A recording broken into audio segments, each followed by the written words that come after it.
ఎవడు చెప్పాడో తెలియదు కానీ దేవుడికి వెనక భాగం చూపించకూడదు అన్నట్ట. అందుకని గుళ్ళోకి వెళ్ళి ప్రతివాడు ఏం చేస్తాడంటే ఇలా వెనక్కి రావడం. సరిగ్గా వెనకాతలు వస్తున్న నన్ను ఢీ కొట్టాడు ఒక ఆయన. ఆయన మళ్ళీ పర్వతం. ఒక్క దెబ్బకి నా కళ్ళు బయర్లు గమ్మాయి. ఏదో అదృష్టం బాగుండి నేను ఇవాళ మీకు ఓపెన్ చేసి చెప్పగలిగా.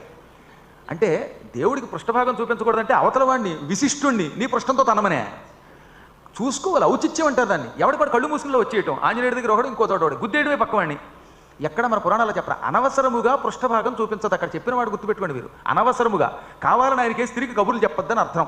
నువ్వు గుళ్ళోకి వెళ్ళావు, దర్శనం చేసుకున్నావు, నీ పని అయిపోయింది. అయిపోయిన తర్వాత దేవుడికేసి తిరిగి ఏమంటే బాగున్నారా అని అందరితో మాట్లాడొద్దురా. అలా అనవసర విషయములను చర్చిస్తూ నీ వెనుక భాగమును భగవంతునికి చూపించొద్దని చెబితే ఇక అన్నిటికీ ఇదే పట్టుకుని పిడివాదం కింద చేసుకుంటే అప్పుడు ఏమవుతుంది? వెనక్కి వస్తూ ఎంతోమంది మెట్ల దగ్గర పడిపోయిన వాళ్ళు ఉన్నారు.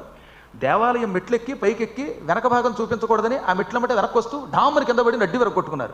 అదే అంటే మన దగ్గర అజ్ఞానం పెరుగుతుంది తప్ప జ్ఞానం లేదు. దీన్ని అనవసర భయం అంటారు. ఇది కూడా దోషంట. నేను చెప్పలా, ఇది మార్కండేయుడు చెప్పిన మాట చెబుతున్నాను. మీరు కావాలంటే మార్కండేయ పురాణంలో కింద వ్యాఖ్యానంలో ఉంటుంది చూడండి.